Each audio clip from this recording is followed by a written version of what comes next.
racist. I think it's absurd to try to fight with that. I grew up in this society. I was conditioned by it. I think internally in my psyche, I have grounded and rooted those attitudes, and I see it in me all the time. I don't like being a white man, and that's where I still am and working on that, because I know what I've done, what people like me have done. Part of being white is just not in any way acknowledging what it means to be white. I have a white skin, and that with that white skin comes along a whole mess of privileges that I have, and I don't ask for them, they just are there. You have started to break the code of silence a little bit when you start talking about white people and you start talking about this stuff. And you find yourself suddenly all alone.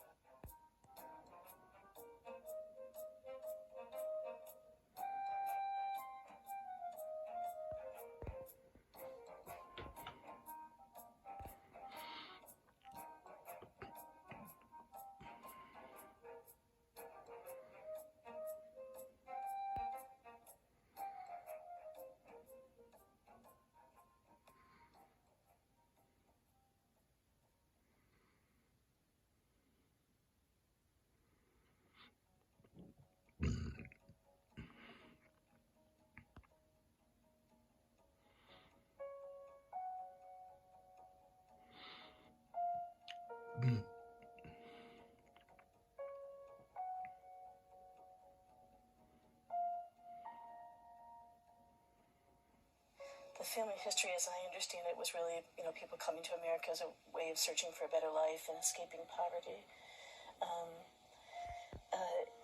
And it has often seemed to me that also meant escaping their roots, where they came from, that there was a sort of a desire to separate from that and to become something different.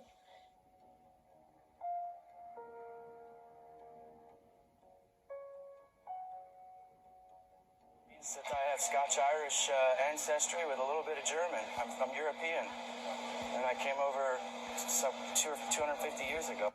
My ancestors are from England and Germany. My ancestors are German and Russian and Scottish. In my father's side, it was Irish, and my mother's side, it was probably English, but I don't know a lot about her side. I'm French Indian. I guess you'd say I got a little Cajun in me. Ireland, so do you identify as Irish? No, not really. I identify as an American.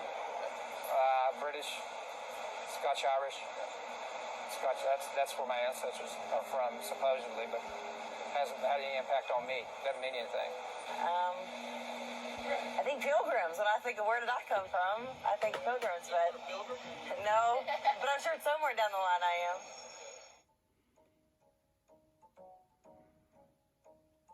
Because they were Irish, there was a lot of oppression, because they immigrated over from Ireland. So I thought a lot about what that was like for them as Irish people, but I never thought about what it was like for them and when they became white.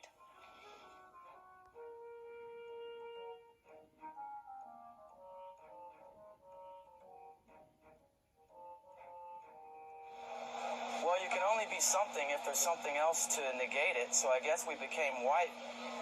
I guess we're white because there's a bunch of other races to set us off. So how did English people and German people get turned into white people?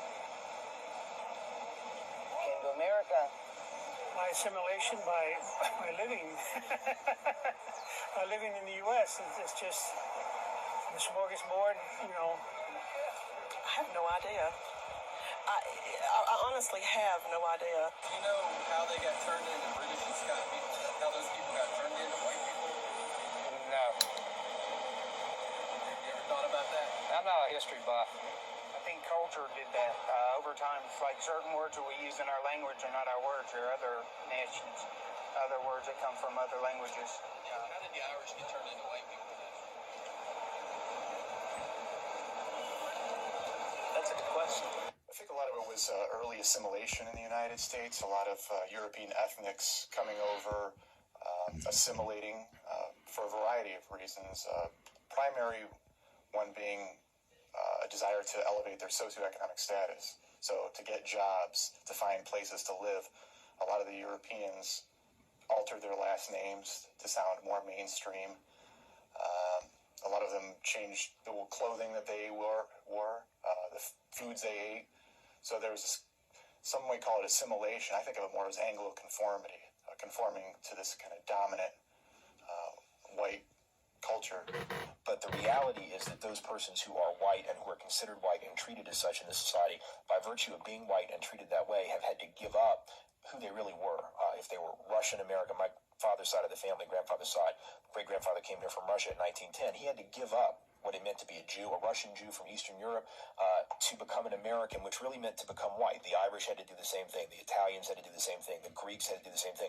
All these European ethnics who were not white Anglo-Saxon Protestants had to give up their actual identities for the sake of whiteness. I really didn't think about being white, I'd say, growing up, because mainly, I think because I was part of the majority and I maybe wasn't forced to think about it.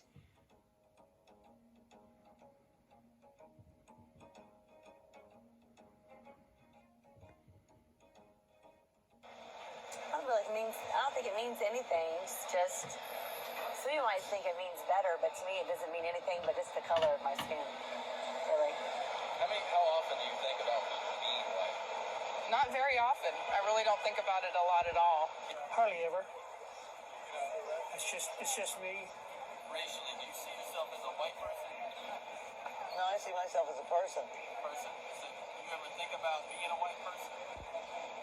No. Probably not very often. Not really. Sometimes I got a lot of black friends. Sometimes we make jokes about it and everything, but not really. It doesn't matter to me whether I'm white, pink, or purple, or black. I don't care. Depends on the social situation. Sometimes I'll be the only white person in the room when it's reversed, when the tables are sort of flipped. How do you identify racially? Do you see yourself as a white man? I think that everybody is equal in the eyes of the Lord. So you don't see yourself as a white person? Not as much as most people. I think when it's all said and done, we're equal, and definitely inside and outside. But I don't know if I ever considered myself white or thought about it. At one point, I'm sure I did, but I don't really have any recollection of when it was, which I think is a total reflection of whiteness, of never having to sort of contemplate why people treat you the way they do. To be white means to be a member of a dominant racial group in a society that I'd consider white supremacist. And to be white in a white supremacist society, not just a racist society, because that's almost too generic. To be white in a white supremacist society is to be able to have the luxury of oblivion, to be oblivious to the injustices, to be oblivious to racial privilege, to be oblivious, frankly, to one's own identity. So it is, in a sense, to be invisible to oneself. Well, I think to be white in this culture means to deny the reality of racism. And it means to deny the privilege that we have as whites. Most people who are whites don't want to accept that they are privileged because they are. People don't want to talk about being white because they know that at a deep level, even though they haven't some of them may not have ever talked about it with anybody or ever expressed it, they do know that they get a benefit from being white.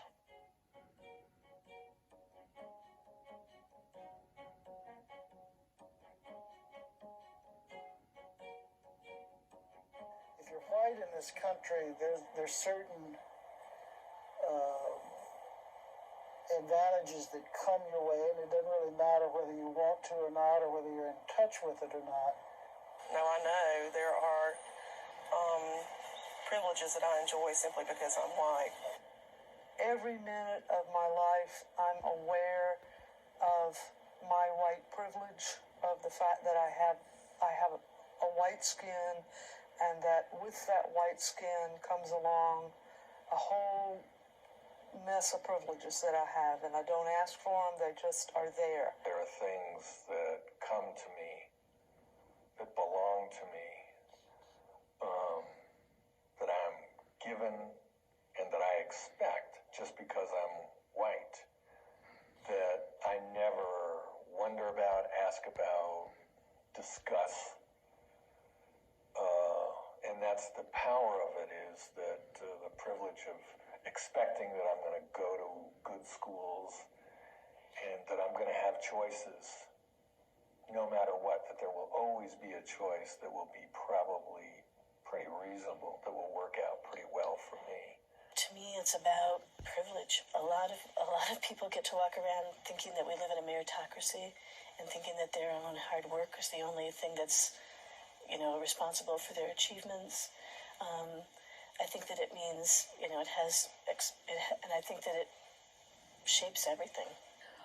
White privilege is probably the freedom to move through the world fearlessly in a way that black people cannot move through the world. That you can take advantage of opportunities with much less fear and an assumption that you'll be treated equally with all other white people. Part of it is not having to even think about it.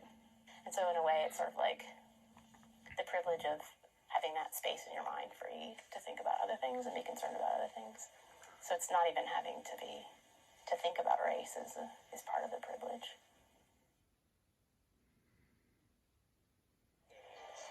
White privilege is being able to walk into a department store and not be followed by the detective. A friend of mine who's Asian American, she was very unfairly treated at a department store. She was at a cosmetics counter, and she had bought something, and it came with a free gift. So the woman at the counter put the free gift in the bag, and my friend didn't know that the free gift had already been put in the bag, so she had grabbed the one on the counter and put it in the bag unknowingly. Just as the sweetest woman, wouldn't hurt a fly. And they called the cops on her, and she was taken to jail and arrested. I put myself in the same position that she was at, and I know there's no way I would have been arrested. I know I would not have been arrested. It's the assumption that when you go to buy a car that you're going to have the money. Well, it's the assumption that when you go into a real estate office looking for a place to rent, unless you wear raggedy clothes, it's that you're going to want to go into this nice neighborhood. You basically get to say what you want to, be any way you want to. You get privilege. You don't have to work as hard. You can slack off in jobs and still get promoted and still not have to worry about somebody coming after you. So whiteness to me is about privilege and access to information systems and people and power that you didn't earn. I went through a time where I was poor and I had to take care of my father, and I worked with about 100 African American men, and I was the only white male on the shop floor, and I was really horrible at this job. It was a metal grinder. I'd grind too much of it. I'd make big indentations. I was constantly messing up, and I was sure I was going to get fired. It was just a matter of time. And about 6 months into the job, the boss and a few of the managers come over. They're all white men, and I thought, this is it. This is the day I'm getting fired. And they came over and told me that they've had their eye on me and they think that I'm management material. I said, what? And they said, yeah, you stick around for a while and we think you've got potential to be a manager here. It's all embedded in every piece of our country. It's embedded in every structure that we have. It's embedded in our economics. It's embedded everywhere. When I walk into a bank, or when I walk into anybody's neighborhood, or when I walk into anybody's store, that I'm acceptable, that I can go anywhere I want, and I'm seen as an acceptable person. And the reason I am acceptable is because I'm white. I remember when I was going to get my driver's license renewed for the first time. I really couldn't see very much without glasses. I didn't have any glasses with me. They had you go to one of these machines you look in and, see like what letter it is and etc. I couldn't see any of it. I was one of the few white people there. And the guy behind the desk was this older white guy. And he just said, "Oh, don't worry about it. Go ahead." I was like, "Is he just letting everybody through?" And I saw that he wasn't. And I kind of was like, "Oh, okay." It's the ability to walk into the bank in Savannah when we were ready to build our house and borrow $100,000, and neither one of us were working. I mean, that to me, that is just so incredible that we could do that. I mean, of course we had to present, we had to give them facts and figures and all that kind of thing. But, if you were a person of color and you walked in and you said, well, we're neither working and they're going to loan you $100,000, I don't think so. Oh, simple things. I mean, from everything from the ease of getting a bank loan to knowing that I can drive just about anywhere in this city and not get stopped because of my color by the police. When I drive down the road and I get pulled over by a police officer, it's probably because either I've broken the law or I'm getting a flat tire and the police officer's going to tell me I'm getting a flat tire. Well, when I get pulled over, I don't get tickets, I'm a white woman, middle class, in a minivan. I get pulled over all the time for speeding. And it's almost become a joke. And then, the police officers apologize to me for pulling me over, and I know if I was a person of color, that wouldn't happen, I know that I would be pulled over a lot more if I was a person of color because I speed every day. And so I get stopped, they look at my license, and then they let me go, I've experienced whiteness on the 3 occasions that I've been pulled over by law enforcement driving a car. One time I ran a red light. It's turning red, right? Another time I was speeding, another time I had a headlight out. And every single time I got off with a warning. I never got a ticket for any of those things. It was privilege and whiteness, therefore, that helped get me off. And I think for the average person, it would be whiteness that would allow me not to even have to think about why. I could get away in thinking, I sweet-talked my way out of that. I did, but I was aided by the fact that I'm white. They're not going to do a body check on me. They're not going to rip my car apart looking for a reason to haul me in. I'm not profiled. That's white privilege. Basically, when I go to city council or county commission, I expect my representatives to take me seriously. And they do, for the most part, because they know that they have to be more accountable to the white community because the white community has more power and money and can vote them out of office. We as white people have a sense of what our rights are, that we have the right to, live well, live safely, have health care and police that respond to us, have city officials that pay attention to us, have, the needs of our community, be able to have those met. And I think that if you talk to people of color or look at communities of color, that does not exist for people. That idea of those rights. The more I know, the more it's like, I've really got to talk about privilege here, Even though, I faced a lot of shit in my life. I really had all this stuff happen, but I still had whiteness in a way that's given me all this stuff. And it's all these things which not only give you privilege in the sense of stuff and access to stuff, but also it validates who you are. So you have this feeling that, I'm important, I'm worthwhile, that other people don't have. They have to get it somewhere else. They might get it from their family or what have you, but I'm going to get it from everyone, with few exceptions. I was taught that you respected black folk, but not really as human beings, more like cats and dogs and cows. You wouldn't mistreat a cat or a dog in my family, and you wouldn't mistreat a black person.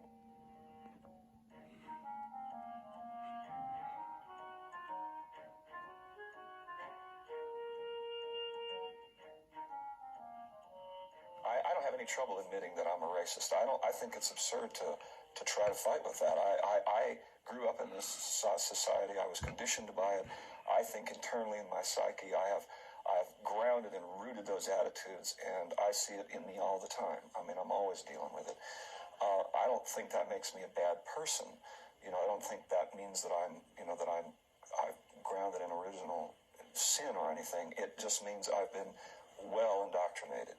But it does also call me to do something about it. I consider myself somebody who does racist things and acts on the racism I have within me because of the context of the world in which I grew up and live in. For me, individually, to recognize and acknowledge that I have the power of race in me, and that I'm going to be.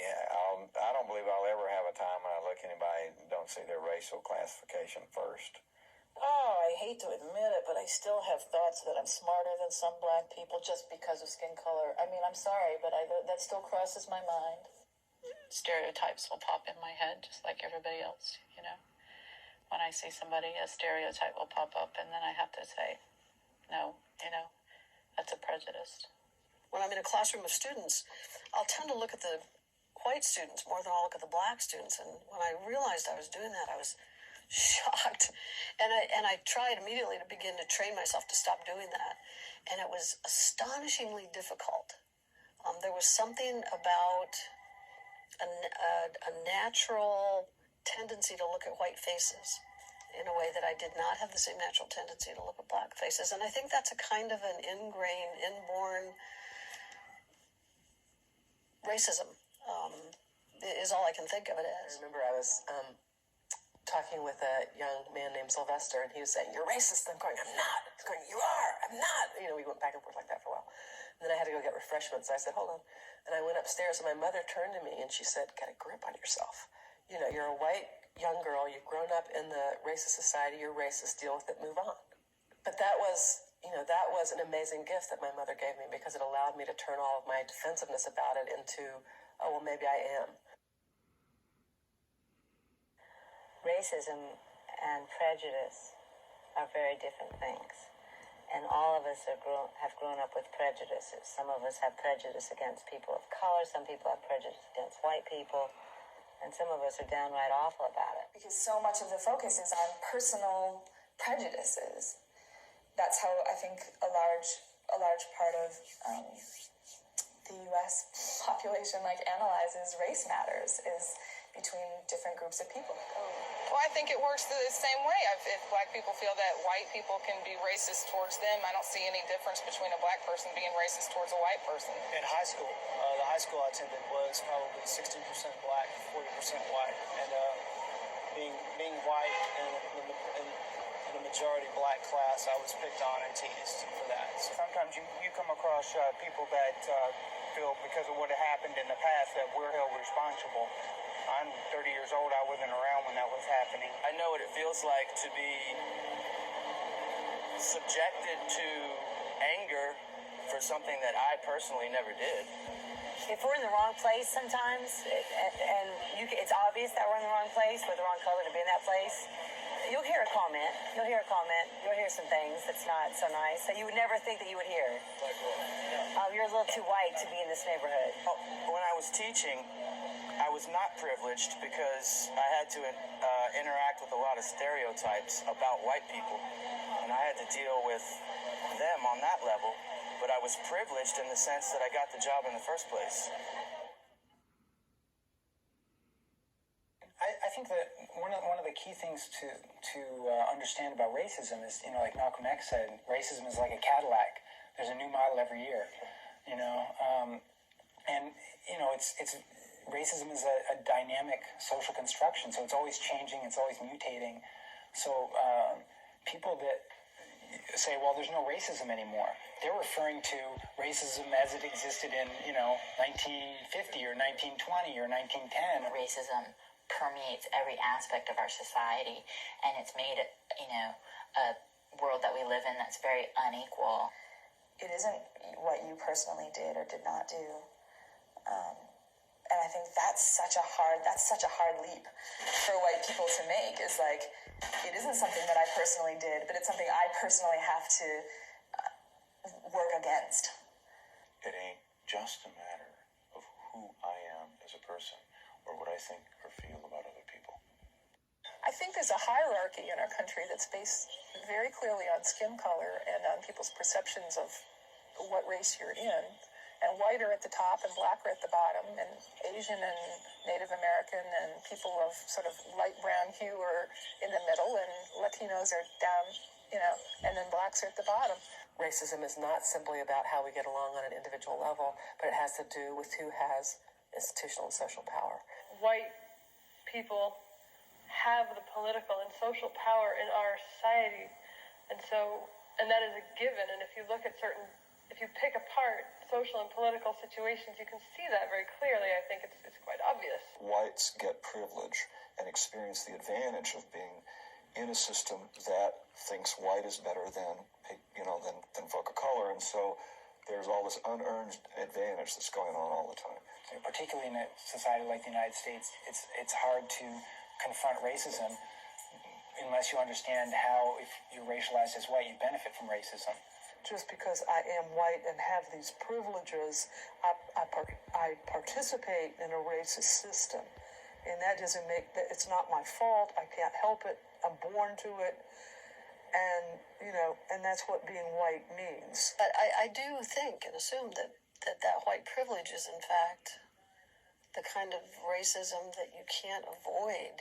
All I gotta do is sit down and close my eyes, and things are gonna just move forward in white interests, and there's a way in which I'm complicit. I collude. I don't say anything. I don't do anything to stop it or challenge it. And in that way, I really do think that's how racism works, and that's a way in which I'm racist. And the difference now is that I don't try and prove to anyone else or even to myself that I'm not racist. I sort of assume that, know that, and get on with doing anti-racist work as best I can. I believe that the very depth of understanding racism is understanding that process of us becoming white, historically us becoming white, and exactly what does that mean to be white, and how much of our humanity that we've lost. Because I think that the only way that whites can truly regain our humanity that's lost to the degree at which we've bought into white is through doing anti-racism work in anything that we do.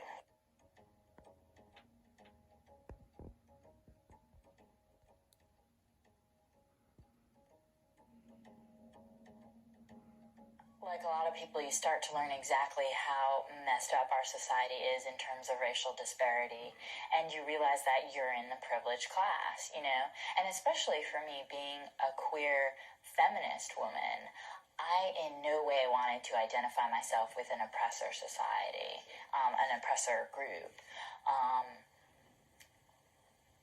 and that was really hard for me.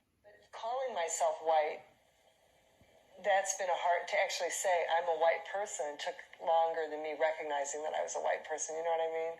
To go around and say I'm white. Get comfortable with it. Right, with that. Like, I was aware that I was white, through this whole process, but it's been a process of being able to say all the time, I'm a white feminist. It's taking the onion and it's unpeeling the onion, of how racism permeates everything around us. I am white. I am, middle class, English speaking, and seeing that as tools that I can use, and also claiming my identity communally as part of this white community, and seeing that, the work that I need and want to be doing is in the white community. What we have got to do is use the power that we have because of the privilege to kind of tear down those things in the system that hurt other people. For me, I haven't been able to give up white privilege because you can't until the system is eradicated. It's going to be there. But by struggling against it, by fighting against it, by consciously making a decision to turn against it, I can release myself. I can say to myself, you know what, I'm still receiving these benefits, and that's horrible, but at least I'm out there doing something about it. And so there's a sense of freedom. There's a sense of really claiming my humanity. As a white person, I have leverage. It's kind of funny because as a poor person, I never had leverage, but as a white person, I have leverage, and a woman, I didn't have much leverage either. But as a white person, I have leverage among other white people. They take what I say with as being more valid. It doesn't seem self-interested to them. I mean, I have connections with the judge. I have connections with the guy in the bank. I have connections everywhere with people that have power who can make decisions around policy, procedures, just all kinds of things. So at that level, I can use my influence. What has been a challenge for me, and where my greatest challenges have been, is on how I can personally use the positions that I'm in to help to change the institutions in ways that make it possible for them to really be alive with communities of color and accountable to communities of color, and where people who come to work in those institutions can begin to come into them without feeling like they have to code switch, or without feeling like they have to put on another persona in order to survive. There's this whole world out there that I had no idea about. And as far as I can see, people of color, the ones that I have been close to, and the communities that I've been around, have a lot more figured out about how to be human beings than white people do. I think because we're cast as oppressors, we've had to get rid of a lot of pieces of ourselves that are human, and it's deadened us to a lot. I mean, it's deadened our sympathies and our empathies and our heart to other people. I think that not knowing that you come into this world with all this privilege makes us, doesn't make us good people, in the sense that it doesn't make us, I take that back, doesn't make us the people we could be. It takes away from who we really are as true human beings. When we start applying when you start benefiting from something that you didn't earn and you don't acknowledge and you don't do something about. If you're going along with the status quo and you're not doing something to make change, you're part of the problem. And I think a lot of white people don't want to have that discussion. When we pretend that our school systems are okay and that the criminal justice system is okay and media depictions are okay, and we just go along with it, we are part of the problem.